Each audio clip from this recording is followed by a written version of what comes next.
What's good? Um, First of all, I want to say one of these things. Don't come on my channel talking shit. Don't come on my channel being a condescending dick. Don't uh, don't talk shit to me. You're kind of a normie. Yeah, okay. Uh, don't come on my channel talking shit. I erased the comment. What do you think? Because I'm like a low channel that I don't get a lot of views that you can just talk down to me? No, and that's not gonna happen. Don't do that. Be nice, be cool, be chill. If you want to debate about something, you can say something, but don't just call names, cause that ain't gonna fly. That's your one warning. If you keep doing it, you said I think you said a couple other things. It might have been someone else, but if you come on my channel talking shit consistently, you get one freebie. I'll fucking block you. I don't care. I don't care if that makes me look weak or whatever the fuck you think. Like I'm not all about negativity. I'm not trying to argue with anybody. I'm not trying to go tit for tat. You call me names, you get blocked. All right? Be nice. First of all, so let's just start that off with. So let's start this off with that. Keep my wife's name out your fucking mouth. I'm just joking. But yeah, be nice, man. What the fuck? I'm kind of a normie. What does that mean? Explain yourself. What does that mean? I'm kind of a normie. I'm not gonna reply to you and debate with you in the fucking comments because I'm not a chump. All right? Be fucking kind, or explain what you mean by I'm kind of a normie. Jesus Christ, dude. What do you expect me to be a radical? What the fuck are you talking about? No, I'm just playing. Oh, you're not based, bro. Anyway, all right. So let's move on here. I want to respond to this video, from Valuetainment called "Why Masculinity is Disappearing." Valuetainment Shorts or some shit like that. This guy here, I can't remember his name, but he's a rich guy. So he's coming at it from he's coming at masculinity from a rich perspective. Rich people, just for the most part, are just not in the realm of rationality or reality for most people. If you're rich, like, you just live on a different set of standards.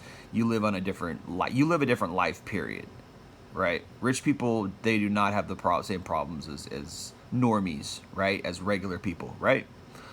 So let's get it. So I watched this whole thing. There's some things I really agree with that they say, and then there's other things that I don't agree with. And I think this is an important video to get into because it lends to the question of what is real normie masculinity, right? What is real normal masculinity? And I don't know if anybody really knows. And I was having this discussion with a friend of mine recently. About,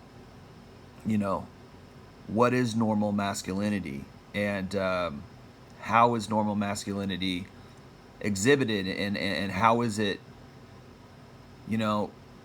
I would argue that a lot of the profiteering push of masculinity in today's manosphere, in the red pill manosphere, and just the self-help, self-motivation manosphere, because let's be honest, most of it is marketed toward guys. Most women don't need self-help because women get things handed to them. They don't need self-help and motivation content and channels because they get things handed to them, right? Men have to work for it. Men have to earn it. Women don't have to earn it. They get it vicariously through men, or they get it just for being women, and that's their privilege, and that's why they walk around thinking that they're goddesses. That's why they walk around with that undeserved sense of accomplishment smirk on their face, right? So most self-help and motivation content is for men and by men, right? And most of it is to profit. Most of it is for profiteering.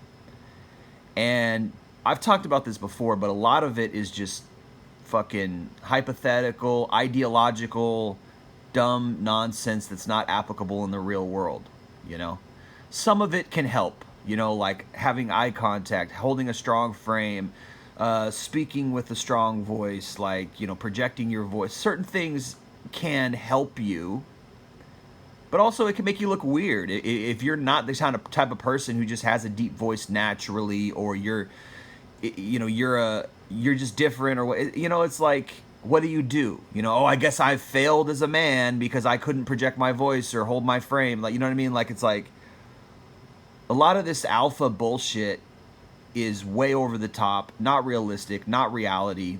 Okay. And the other thing you have to account for is that we live in a post, we live in a post, oh, fuck, what's the word? Just lost my goddamn train of thought. It's early in the morning, guys. Give me a break. A post industrial revolution. There we go. A post industrial revolution society, right? We live in a post industrial revolution society. So it's going to be different. Men are, you know, this whole concept of like, oh, you know, we have to conform to all these rules, and as men we just want to be, you know, masculine. Oh, I want to go back into the forest and build shit. And it's like, cool, man, do that on your YouTube channel, but that's not reality. It's not the society that we live in, man. So you're going to have to adjust. Does that mean you become feminine? Does that mean you become in touch with your feminine emotions and you emote everywhere? No, it doesn't mean that either. But you're going to have to adjust. We're not fucking hitting each other over the head with clubs and stealing each other's food anymore, man. Okay? Like, calm down with that hyper masculinity shit. You know what I mean? Like, anyway, I think you guys get what I'm saying. So anyway, I'm gonna break this down. So some shit I agree with here, and some of it I have a problem with. But let's jump into this.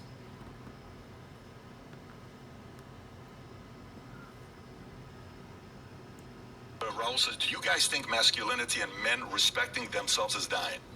Oh, of course. There's no doubt about that. I mean, you can even just look at it from a scientific stance and see that. I thought this guy was older for some reason. I was making my breakfast while I watched this video, and I thought this guy was older, but he looks like he's 22.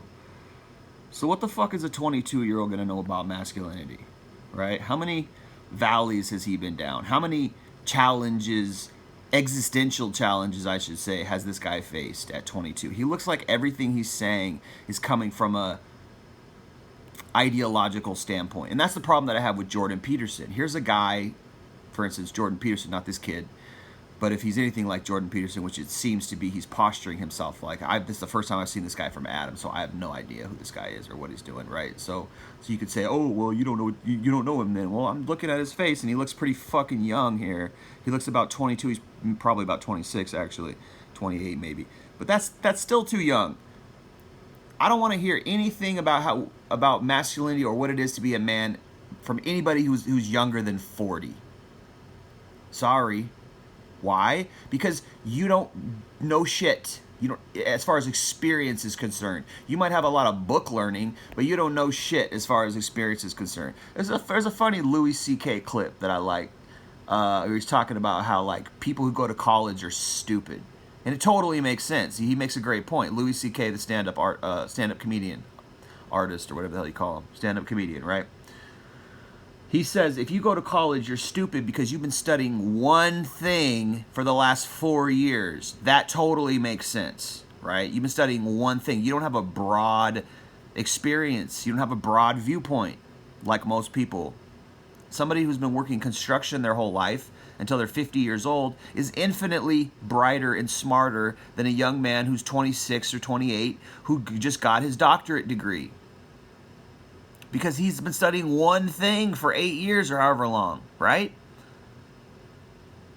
It just stands to reason. So people who come at masculinity with like this vague, I don't know if to say vague is the right word. This pigeonholed is actually a better word. This pigeonholed concept of what masculinity is from an ideological standpoint. Get the fuck out of here. Okay, we live in a different society than what it was 100 years ago, even 50 years ago. We live in a different society. So everything has to change. Yes, I myself idealize. I use hypothetical, idyllic concepts and ways of thinking to tackle these issues of masculinity, you know.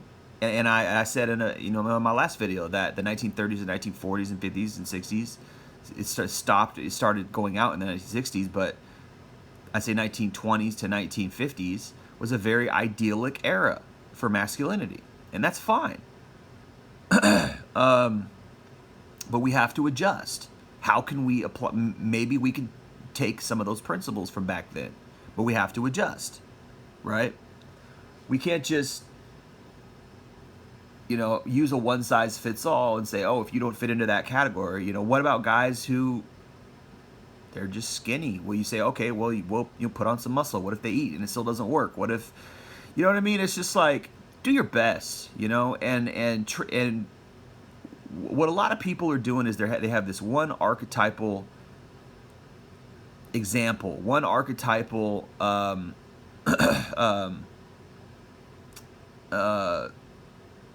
statue, if you will, of a man, and they're like, oh, all guys have to live up to this man, or else. It's just like, dude, how about we just be happy? How about you just enjoy your day?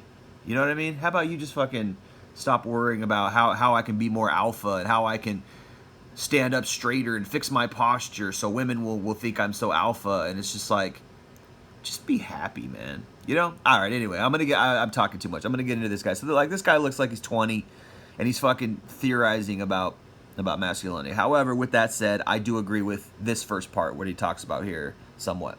Testosterone levels in men are way below what they ever were before in history. So there's tons of indicators that show that men are just not what they are. I think a lot of it has to do with a lot of the food that we eat and just how feminism has creeped into the mainstream like this. And just like you said, how that was a win for feminism and it makes men look bad and she's being the strong one and then Will looks bad. It's demasculating men, or emasculating men. Men aren't supposed to be strong anymore. Men are supposed to be on the back burner and the women are supposed to be the ones who are supposed to lead now. Yeah, I think. I agree with that. I agree with him saying that. That is true. That is true. The food is a problem. Our food's hurting us. That's true. And when it comes to Will and Jada, it's pretty obvious that she's running the show. She's got him manipulated and twisted around her little fingers. Okay? And that is pretty obvious. And him lashing out at Chris like that was a display of weakness. It was a display of him showing that he's crumbling and he's really... He can't hold a masculine frame, right? But to see he is a simp and he's simping over her, and to react that way over someone who cheated on you, right? That's just obviously not masculine, right? So that's an easy example of what not to be. Men who stand up for women thinking that it makes them more of a man by defending a woman's honor. That's the definition of a simp. That's the definition of a white knight, particularly when she has no honor and she's wrong, just like Jada has no honor and Jada's wrong. Does that mean Chris Rock's joke was kind or relevant or fine? Not really. It was a low blow joke. You don't make fun of somebody's disability or somebody's disease or whatever, right? You don't make fun of that. That's not.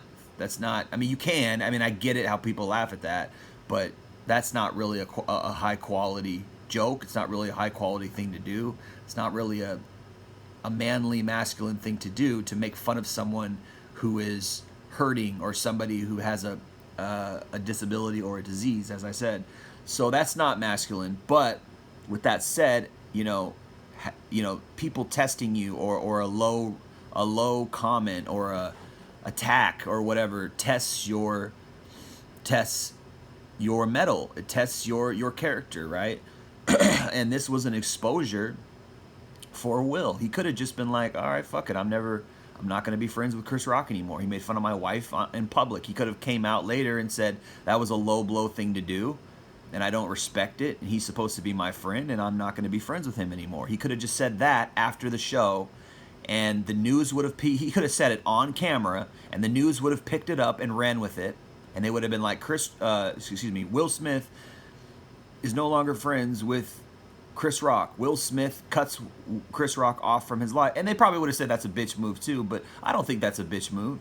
Why would you continue to be friends with somebody who insulted your wife in public, right? You wouldn't. So you just say something like, you know what? That was a low blow. I don't respect it. Chris Rock is supposed to be my friend, and yet he made fun of my wife's disease. In public, and I'm not cool with that. That's not okay with me. Or as many other people have suggested, go behind the scenes, backstage, and call him out on it to his face. Slap him then. behind closed doors, where it doesn't make you look bad. It doesn't make your race look bad. It doesn't make your family look bad. It doesn't tarnish your public image. That's a weak move, all for a woman, and you laughed at the joke. That's the other thing is you thought it was funny at first. Maybe he caught him off guard and he wasn't quite sure what he was laughing at, and it took him a second, maybe, but that I didn't seem like that's what happened. Is he laughed at the joke, he thought it was funny at first, and then he looked over at Jada's reaction, and Jada wasn't pleased with it, so he went simping, right? That's what happened. So it makes him look bad on so many levels because it exposes his inner beta. A lot of beta men react angrily. That it's really beta to react angrily. It's beta to it's beta to excuse me.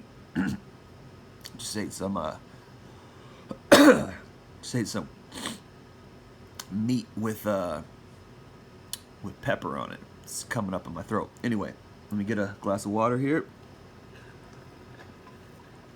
All right, let's keep going. Yeah, it's beta to, excuse me, it's not beta. I shouldn't say it's beta to react angrily. I should say it's beta to react irrationally. Even though anger is a tough, when you react in anger, 9 times out of 10, it's not right. It's not the right way to react, right? But even worse than reacting angrily is reacting irrationally. A man should try not to be irrational. But again, these are not like cut and dry things where like, yeah, we can sit back and judge. We can sit back and be like, we can sit back and critique and point the finger, but we weren't in that moment. We don't know what he felt. He reacted on impulse, and that can happen. I think his apology could have been better, as a man, Will Smith has to live with his consequences. Women do not have to live with their consequences. So that's also part of being a man. Will Smith made a mistake, and he's been called a beta and a simp for a long time now because Jada's been screwing him over. And if you think from a caring perspective, here's a man who loved a woman who's a narcissist. He loved a woman who's for the streets, who used him for his nice guy persona, who used him for his fame, and they have kids together, and they've been together for 25 years or however long, 20 years at least, right? That's a hard thing to deal with, man. Will Smith he's a man, and he may be an incredibly rich man. Do I feel sorry for rich people particularly? Not really, because they're rich and they've got a lot of money to drown their sorrows in, right? He can go to Africa in 20 minutes if he wants on some jet, and he can do some soul searching on a fucking mountain in Africa. Whereas most of us, all we have is our little dingy apartments, right?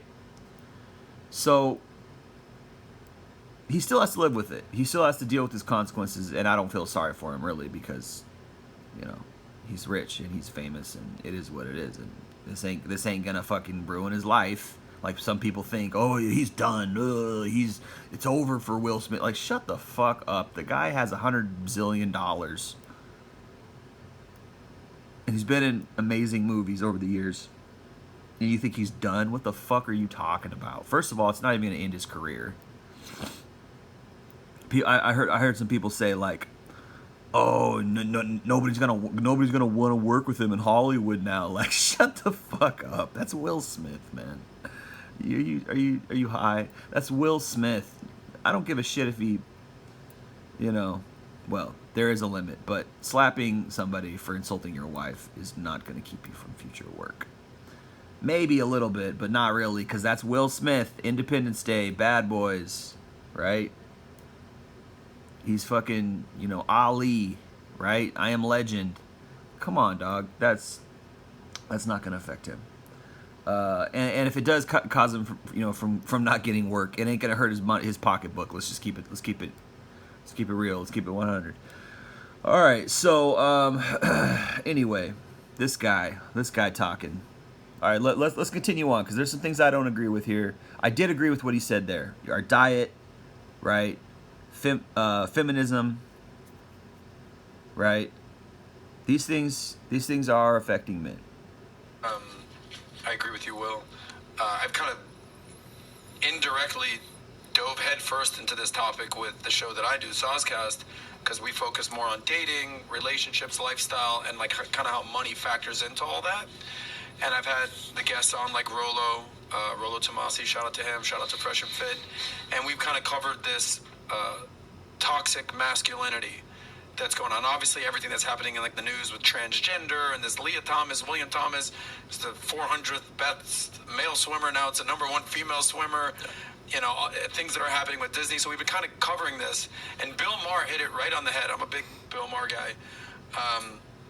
He basically highlighted how every woman is in love with this guy, Voldemort Zelensky, these days.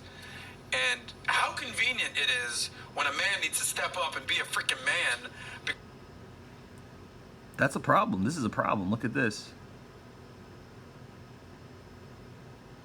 Studies show that men's testosterone levels have been declining for decades. The most prominent, a 2007 study in the Journal of Clinical Endocrinology and Metabolism, revealed a substantial drop in U.S. men's testosterone levels since the 1980s, with average levels declining by about 1% per year. That's definitely a problem, man. So it's not just environmental, cultural, behavior, a product of divorce. It's literally also a physiological, biological decline in testosterone. That is a problem. That is a problem. But again, with that said, you know, what's going to fix that? Well, we need to change our diets. We need to learn what foods are decreasing our testosterone and avoid those foods, right? I'm a big fan of nutrition. I'm a big fan of increasing testosterone. I'm a big fan of exercising and getting your masculinity back through physical activity, physical exercise. It's big, man. Definitely big. So that is a problem. But let's go on. Because you're about to get killed by the invading herd. All right, let me back up a little bit. Country, you know, and everything that, you know, to save your. Let me back up. Every woman is in love with this guy, Voldemort Zelensky, these days. And how convenient it is when a man needs to step up and be a freaking man because you're about to get killed by the invading herd of Russians that are coming to your country. Okay, so listen to this dumbass comment here. So that's what manliness is, you know, is war. I mean, defending yourself, sure. Yes, you need to be a man to defend yourself. I get that. But if that's the only way that we can express our masculinity is by going to war, and that's a problem, actually. I've never talked about this, but that is a problem. Where you got these guys, particularly, and even with this war, you got guys like volunteering. That's a weird thing to think about. Guys volunteering to go to war, right? You got to think, why do they want to do that? Because they want to chase masculinity. Because in this comfortable culture that we live in, we don't have that kind of masculinity. We don't have ways to exhibit our masculinity. This is why guys like sports. It exhibits masculinity to be physically competent, right? To do something in a physical, skilled way and win something over somebody else. It's this weird thing. It's like this primal thing that we have, which is fine, you know, and that's why I think sports are healthy, because it does so in a way where no life is lost. But what I don't like is these guys who are like, they think that winning over others in a physical way by putting others down or killing others, that is masculine. And this is where you get extreme examples of masculinity, such as gangs and even the concept of war, right? Or bullies or fighting. Like that is not, it's more masculine, it's stronger to keep peace than it is to go to war. Actually doing what, you know, in the Will Smith example, doing what he did, that's weakness. It exhibits weakness. It's stronger to take somebody's crap, you know, and deal with it in a rational way as opposed to reacting emotionally and reacting violently, which is how fights happen, which is how murders happen, which is how war happens. Oh, I'm going to invade this other country to display my masculinity. Actually, that's beta. I saw this video the other day of Putin working out, and he's actually pretty weak when you watch him work out. You could probably Google it or YouTube it, right? He's working out, and he looks really weak. It's like, it's funny how it's always the beta guys. It's always the guys who, at their core, are weak and effeminate, like Hitler, right? It's always these guys who gotta try to push other people because they're trying to prove to themselves that they're man enough. They're trying to and they do it in an irrational way. War is irrational unless it's for absolute defense, which is why people love Vladimir Zelensky, which is what he's talking about here, because he's defending his country with his life, that's sexy. I get it, right? That's masculine. Yes, this is my home. You're not going to come in my home and try to kill me. I'm going to fucking defend myself. You know, and if I kill you in the process, so be it, because that's what a man is. Or maybe sometimes it's better to run. Sometimes it's better to survive. People think, oh no, like, oh, you know, that's weakness. You gotta defend your home. Well, what if it's better to run and live? You know, whereas if you stayed, there's a high probability you die. There's that option too. You know, you might be worth more to yourself and to your family and to the world if you lived, instead of trying to prove how masculine you are by dying. Right? Think about it. You know, these are just things to think about, you know. But I don't like the concept of people saying like, oh, well, real men go to war. No, real men cause peace. Real men create a scenario of peace. Real men are loving. Real men are patient and kind. And real men are peaceful and harmonious with their neighbors and their environment. That's what a real man is. Real men are not looking for opportunities to display their manhood by being courageous and defending honor and all this shit. That's where all these wars come about. Anyway, just something to think about. You know, and everything that, you know, to save your tribe.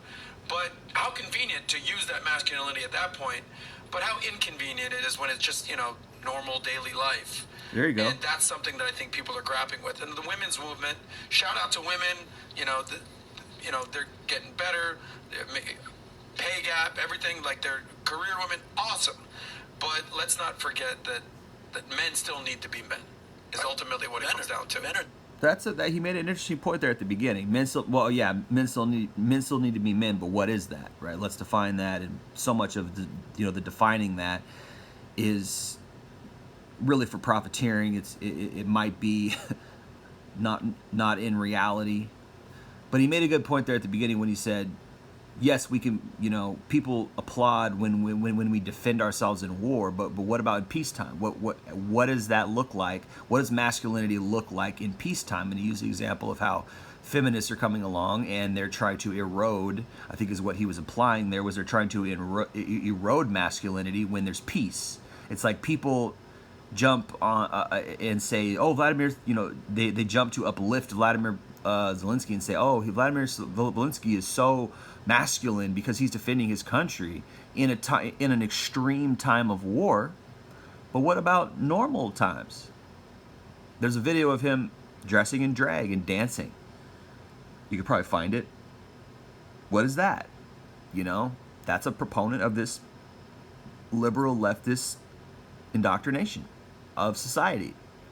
Oh, it's okay for men to dress in drag. That's somehow brave. That's somehow progressive, right? But they applaud masculinity when it comes to wars, but then they downplay and downgrade and attack masculinity in times of peace. What is that? That's not cool. That's not normal, right? I think that's the point he's making. doing much worse in society than ever before in a lot of ways too. Killing themselves, they die at work more, they're more depressed, especially young men. I mean, it's terrible for them. They're doing a lot worse than they've ever done before. It's because of this new education system that tells you that if your boy acts out in school, they need to be treated like a girl. Boys should be taught to be like girls. Being a girl is the right type of behavior. And so they teach boys that way. And then you suppress their creativity, you suppress their masculinity, and you get a generation of feminine men and women who want to act like men. It's like they're... True, I would agree with that in large part. But what is acting like is being peaceful acting like a woman? Right? So when they act out, should children who act out not be disciplined? Or is he saying that they just need to, that energy to act out needs to be rerouted, which I think it has the opportunity to. You know, there's sports and there's certain things that guys can be a part of. The only problem with school sports is you have to make the team. It's a limited roster. I always made my teams because I was good at sports, but you know, what if I didn't? You know, and I thought about that. You know, what about the kids who don't make the team? And we don't talk about that. They probably go join gangs because they need an outlet to express their masculinity. And he does make a point that a lot in society we are repressing that. But also, is being peaceful and being normal, is that feminine? Because you could also read into it like that. Like, oh, you know, he said we're treating these young kids to be feminine. But what does that mean? Does that mean being peaceful? Does that mean not acting out in a way that is competitive physically? You know, it's like we need to learn how to be normal maybe as well. You know, just having hobbies or enjoying something. Or being masculine doesn't mean you need to compete all the time. Being masculine doesn't mean you need to be hyper competitive or always compete. You know, like we uplift Michael Jordan for the fact that he was always competing, he was always betting, etc., etc. But is that really all that normal, you know? Flipping them both on their heads, which doesn't make for a good society. You can't have a society like that. By the way, this leads me to the... Go ahead. Oh, no, did you see, like, the #1 clip on the Valuetainment short clip channel for the last couple of days? What was the clip again, Tyler? It was repeating history. Can't hear your audio. Yeah, we're repeating history. Civilizations fail when men become less masculine. Yeah, so Torsha, shout out to Torsha, who was on with Rolo and I. She basically explained how back in the, was it old Greece? Yeah. And Greek times, that they studied history, and when the sculptures and the artwork started changing from masculine men, you know, whatever, you know, posing or whatever it was, to like more like doing like more feminine poses, that is when That pose was a little too natural. yeah.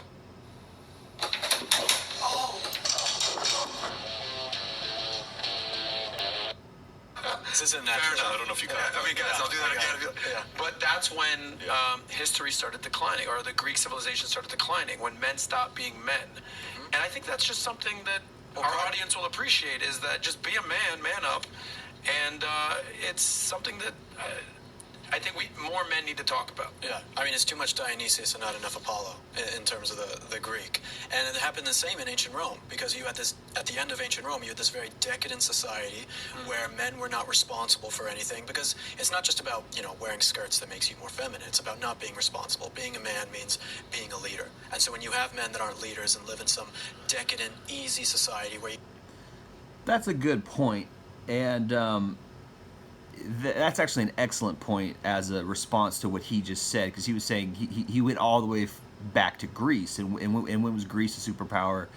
Like, you know, AD 200 or AD 200 to 400 or some shit like that, like way back then. So he skipped over a lot of civilization, a lot of world powers, France, Italy, you know, Spain, the UK, England, all these things he skipped, all these centuries that he skipped over, where men were conquering and men were, and I don't say conquering in a positive route. I'm just saying men were freaking being masculine during those centuries, right? So you can't make the argument, oh, that because Greece fell because it became feminine, that all the other subsequent societies since then it's I don't know if that's quite his point, but he was kind of saying that once a society becomes effeminate as a whole, then it falls. And that's a good point. You know, that I believe that's true, and I think that's what's happening in the West. Honestly, I really do. It's real. It's a real big problem.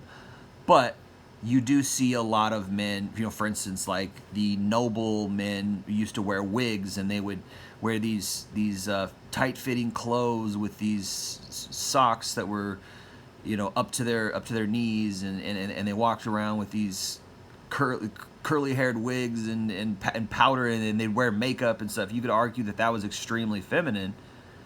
Yet these same guys were brutal warlords, right? So it's a weird juxtaposition in that sense. But this guy here makes a good point when he says that being masculine has to do with responding to responsibility, and that is true. You can't have a country when your leaders stop being accountable, when your male leaders stop being accountable and being responsible or whatever. Like that's when the country really falls. And this guy makes a great point here. Never have any hardships, which we have in America today. You can watch porn whenever you want to get off. You can go on Tinder instead of going to a bar or something. True, but one thing he overlooked is the fact that our economy is important, and because the reason why porn is so popular, the reason why young men are so lost is because they can't just go out and get a good job and start a family, because that's just not there for everyone anymore. We don't have that anymore because minimum wage doesn't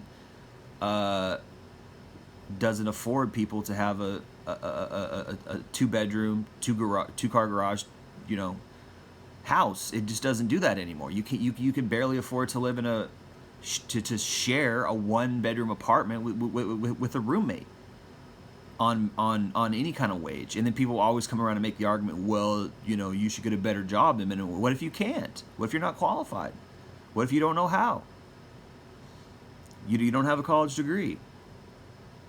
So that's a lot of the problem that people overlook in this society, is that we can't afford to be masculine, really. It's like, yeah, it's easier to just watch porn instead of going out and getting a wife, because you can't afford a wife. You can't afford a family. And women know that deep down, whether it's subconscious or consciously, they know that men can't afford me, in the sense that I want kids, and that takes money in this society, and he can't afford it. And so a lot of women, in a way, we can't blame them for that, in a way, because they're like, hey, I want kids, but these guys can't afford to have kids, so what am I going to do? I'm going to have a kid with a loser, you know, quote unquote loser, who can't afford to pay for a kid. It's a messed up scenario. And it is easier to just watch porn than go out and get rejected by 500 women before you maybe get accepted by one messed up woman, or one woman who's uglier than the rest, or one woman who's more overweight than the rest, or one woman who's got a terrible personality, or one woman who's jaded or toxic or has kids, right? And we're not saying that. We're not addressing that as far as young men are concerned. Oh, we go through all this rejection. Why even try when there's this gorgeous, hot woman who's getting banged in all her holes over here on X videos or whatever, right? X hamster, right? I mean, come on. Let's get real. It's easier to just stay at home. Oh, God, I got to go out and get rejected at the bars for the next 6 months before I can even get a date with a messed up woman, right? Think about that. To get a woman, you can order food, you can have someone pick you up. You never have to struggle with much, right? And so when a man doesn't have anything to struggle or anything to overcome, I mean, I'm not sure if you guys talk to many. Yeah, we're struggling with psychological problems. We're struggling with emotional problems. We're struggling with a jaded society. We're struggling with people who don't know how to treat other people kindly. We're struggling with a society of people who don't know how to be friends. We're struggling with a society of people who don't know how to treat men right. We're struggling with a society of women who use us and joke about us and put us down. That's what we're struggling with. So this whole concept, you know, these Jordan Peterson type people, oh, pick yourself up from your bootstraps, woo, woo, woo. We live in a time where that just doesn't cut it. Like, what does that even mean? Okay, I'm going to go build a cabin or something. And then you have these YouTube videos where these guys go out and do it. But what does that get them? Nothing. You got a cool YouTube video. Great. I mean, it's personally uplifting. It's personally satisfying. But what is that going to get you? Is that going to get you a wife? Oh, I like the cabin you built on YouTube. Like, who gives a fuck? That's not the society we live in, right? We live in a society that is chasing fame. We live in a society that is chasing wealth, chasing status. That's a jaded, messed up society. I'll give you that, but that's reality. It's not idealism, right? So you can be idealistic all you want, but if nobody around you gives a shit about your idealism, it doesn't matter much. You know, it's nice for you to be idealistic. That might change something in your life, but is it going to take hold and is it going to inspire other people to be like, yeah, I want to be traditionally masculine again. I want to go build houses. And, you know, is a girl going to be like, oh, this guy's idealistically traditionally masculine? That's so attractive. Like, who gives a shit? Like, she wants to bang Chad. She wants to have a train ran on her. She wants to do porn. She wants to be a adult model. Like, she wants to be rich and famous like Kim Kardashian. She doesn't give a shit about your idealism. She doesn't give a shit about you building a cabin. You know what I mean? So it's just like these idealistic masculine concepts are they're really not in reality. You know, younger guys, but I'll talk to a lot of people who are my age, my friends, and we'll be talking about like World War II or some medieval, like the storming of like 1066 Battle of Hastings or something. Yeah, you're a bunch of fucking nerds. Who sits around fucking jerking off over to war stories? Like, what is that? And that actually used to be a problem, now that I think about it, back in the day when young kids used to dream of going off to war. Who the fuck dreams of going off to war? War is hell. War is death. You know, war is massacring. It's a disgusting, horrible thing about humanity. So I agree with the women on that. I agree with the feminists when it comes to no war. Fuck that. You're psychotic if you dream about that. But it's young boys do. It's weird. It's like, if I ever had a son, don't dream about war. There's nothing good about war, son. It's absolute horror. Humans legally murdering other humans. I mean, come on, man.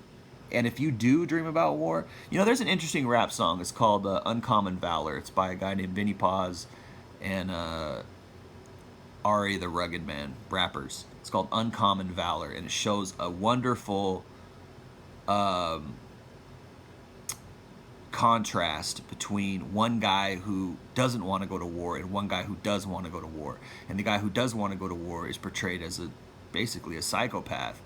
And that's what guys who want to go to war really become, psychopaths. And you can see it in a lot of movies.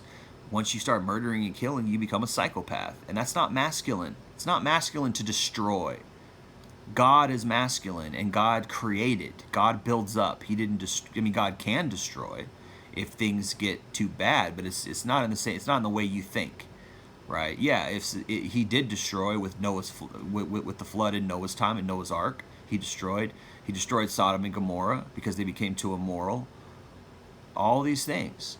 God does destroy if, you know, the scenario calls for it, but God is inherently masculine in and of himself. And what is that exhibited in his behavior? It's exhibited in creation. It's exhibited in love. It's exhibited in order and peace of the earth and how beautiful this biosphere is to sustain and support life. God is a God of life. And what is war? It's death, it's destruction, it's chaos. It's the opposite of God.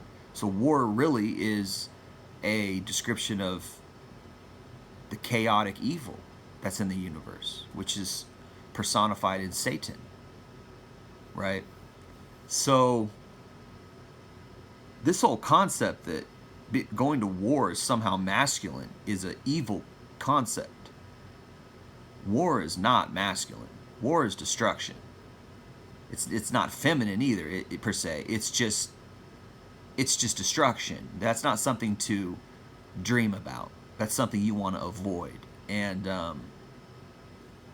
that's a sad thing, you know, to sit around and jerk off to dreams of porn. Like that's nerdy as fuck. Like, You need to really be rerouted in what it is to be masculine. Masculine is supporting life. It's masculine to, you know, build a park or to create game reserve. I don't know about game reserve, but to you know what Theodore Roosevelt did. I think it was Theodore Roosevelt, right? Probably one of our best presidents in a way, in certain ways, because he created the park system, I believe, in America that you know, created all these natural reserves for land, which was a wonderful thing, because we need to preserve land as opposed to let it be torn down and destroyed over corporatism and monetization and profiteering, right? What God did, what God set up with this beautiful, wonderful earth was majestic. And he set it up for life, not for death and destruction. Death and destruction came in after Satan ate, after Adam and Eve ate the satanic element into them from the tree of knowledge and good and evil, right? Which, by the way, God had to do that because it was, he had to give man free will. But destruction came in from Satan. Death came in from Satan. What did God say after Adam and Eve ate from the tree of knowledge? He said, now you will surely die. Meaning Adam and Eve were not meant to die. God did not create humankind to die, ever. You're supposed to live forever. Death is a result of disobedience to God. Death is a result of the satanic element. So you don't worship that. That's not that's not masculine or manly. Sorry. And we're all just like, we wish we could go to some war like that. Yeah, because you're fucking it's nerd. Like men today. Because you're a nerd. Why do you wish you could go to war? You wish you could go to war so you could see your friend's arm get blown off? That right there just shows me you have zero life experience. Have you ever been through a hardship? Have you ever been through somebody dying or somebody being killed or some horrible thing happening? It ain't fun. It's not cool. It's not romantic. It's not masculine. Something greater that they don't have. That's so crazy. Having a higher purpose. Well, what's the War is not a higher purpose. War is not great. It's okay to be normal. It's okay to just be a human in a peaceful scenario. That doesn't mean you got to be feminine. Doesn't mean you got to pretend to be all super masculine. It means you just need to be at peace and enjoy your environment the best you can. And maybe this exhibits a deeper need for a deeper purpose, which is what God is for. God created humans to need a deeper purpose. And if we seek for glory and greatness in something as distorted as war, we really need God. We really need salvation. famous quote? Weak Hard men, times yeah. create strong men. Strong men create good times. Good times create weak men create hard times, and it's cyclical. I mean, so all we have to do is study history and kind of realize what it is. But he's right about that. You know, you hear stories. Maybe, and there's some truth to that, and I've always somewhat agreed with that quote, sort of, but also, you know, history is chaotic. Period. Whether it was strong men in power or weak men in power, that doesn't mean every country goes to war because their leader was weak. No, not necessarily.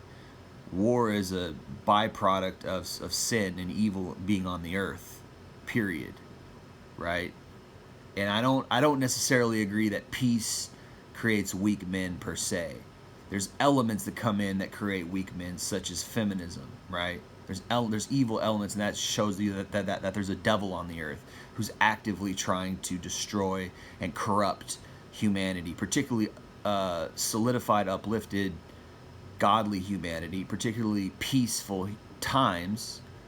Satan is trying to destroy through corruption. And what is corruption? When you are corroding the moral fabric of either a person or a group of people, that is an exhibition of, you know, corrosion, right? So don't think just because there's peacetime that implies that men are being weak. That's toxic masculinity if I've ever heard it. That's a distorted concept of masculine. Oh, we always got to be going to war. Like, what is this? The movie 300? Is this Sparta? Sit down, man. No. Men are peaceful. Real men create peace, and that's fine. But you don't have to be a beta either necessarily to have a peaceful scenario. You don't have to be a weak white knight to be peaceful. Don't get it twisted. It's about Alexander and, the privileges they had to see who were the real, man's man to survive. You knew what it meant to be the survival of the fittest. And if you didn't, you're going to get exposed, period. It's just... This guy here lives in a mansion. You can Google his name. You can look up. He has a house tour at one point. This guy lives in a mansion. He's worth like some dozens of millions of dollars, 50 million or something. I don't know. And I don't know why he's doing this job, but I think he made his money through real estate or the stock market or some shit. But this guy's telling you that you need to go to war to be a man, as he lives in a mansion. Okay, buddy. Okay, buddy. I don't know what it was. And today, we are recognizing victims more than we're recognizing doers. We're recognizing complainers more than we're recognizing the guys that are quiet and getting the job done. We're recognizing... Yeah, that's a problem. We shouldn't uplift this SJW whiny culture. No, but we don't have to go all the way far to the other extreme and say, oh, we got to go to war to be a man. Right? Oh, only a real man struggles. Well, meanwhile, he lives in a mansion. This guy's telling you about struggling while he lives in a mansion. Like, maybe he struggled at one point in his life. That's fine. But you ain't struggling now, so how are you going to relate with what I'm going through when I can't do everything? He makes a point here in a second. I'm just gonna get to his point, but it's... And the loud this mouth guy's that out of gets up there and touch. says this is not fair versus the guy that says, listen, I get it. Let me just go do my part and earn my respect in the streets. We're recognizing the wrong people. On the streets? Last night we had a friend mean? over, okay, a baseball coach here and a dean of one of the schools. And we're having a cigar in the backyard. It's me, him, Maher. Great conversation with my buddy Joel. And the conversation came about the team he's got, the best player, et cetera, et cetera.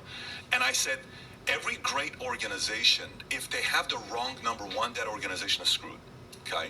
So, for example, you give me a good family that's got 3-4 kids. If the best kid in that family is the one that undermines parents all the time, values everything, the other 3 are kind of going to be like, dude, I'm going to pick up some of the bad habits. You give me a great company with a great number one, they're going to develop other great number ones. You give me a company with a bad number one, they're going to duplicate the habits of a number one. So you have to position your number one the best. Today, whoever media points as a number one, you want to be that person. Forbes magazine the other day announced the International Woman Award goes to Hillary Clinton. That's their number one.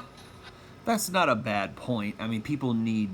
I don't think that leaders are bad, if they're leading in the right direction, if they're successful in the right direction. I don't think there's anything wrong with having a leader or having a number one. So that's a decent point. I would agree with that. Generally, it's a good point. You got all these options to make your... So imagine an average young girl's watching and saying, oh, wow, she's the international... I want to one day be that. Let me go read her Wikipedia. This is what I got to do. I'm going to be like her when I grow up. I'm sorry. Young girl watching better hide her emails. Yeah, so, but the point being, we have to be very careful who we turn into a hero. I think America has hero-making machine wrong today by a mile, and they got to fix it ASAP. And not apologize for it, okay? You can't... That's not a bad point. We need quality heroes. That's not a bad point. People need goals and desires and dreams and things like that, and it's seeing somebody who did something that you want to do is inspiring. So that's not a bad point. Not apologize for it. I read a quote the other day, posted it on Instagram. What's the guy's name? PJ O'Rourke, is that his name? He's got the same last name as you, by the way. And he said the following, if you want to put it up, well, you may not be able to put it up because it's on Instagram. Poverty can't be eliminated by punishing people who escape poverty. One more time. Quote by PJ O'Rourke, poverty cannot be eliminated by punishing people who escaped poverty. Right? You cannot eliminate... So now he's pumped. Now he's hyping up the fact that, don't blame the people who made it, even though like the people who made it are like 1% of the population. So that's not a people are in crisis. Poverty is rampant, and people are in crisis constantly because the economy is shit, and we don't have any quality leaders who actually fix anything in this capitalist society. I'm not pumping up communism. I'm not pumping up socialism. I'm pumping up the fact that people should be paid more. They should be paid a living wage, and they should be able to afford housing and afford food. These are basic problems that nobody is addressing, nobody in power is addressing in a positive, fixing way. They're not fixing the problem. They're not fixing the problem. You know, guys can't be men and go out and get a job and get a house and get a wife and get a family and get kids because they can't afford it. So what do? They turn to the streets. They turn to drugs. And here's a guy who's got a mansion who's trying to tell you, don't blame the rich people. Like, fuck off. Most people are like, oh, these rich people, they got their money from their parents. Do you know what percentage of people got their money from their parents? And Less than 10%. Yeah. 80% of people who are millionaires are first-generation millionaires. They had to figure out a way to make that money. But if you enjoyed the short clip, click. But how many people are actually millionaires from that 80%? Or you say 80% of people who are millionaires made their money themselves. Okay, but how many percentage of millionaires are there in the world? 1%, right? 5%, it's probably not more than 10%. How many people have $1 million? Do you know anyone who has $1 million? I don't. It's pretty rare to have $1 million. So your argument is silly. There's not a lot of millionaires out there. So you say, oh, don't blame the millionaires. Fine. We don't blame the millionaires. But don't act like being a millionaire is common. Don't act like, oh, because I did it, you can do it. No, you got extremely lucky. Not everybody can be a millionaire. So people are out here struggling. And that's part and parcel of why masculinity is, going down. Why we can't just be happy with our environment. Why there's so many problems. But anyway, I'm going to leave it there, guys. Appreciate you listening. It's just something to think about, something to talk about. A lot going on here with this masculine stuff, man. A lot going on here with this masculine stuff. Really is. How do we really know what is masculine? Things like that, right?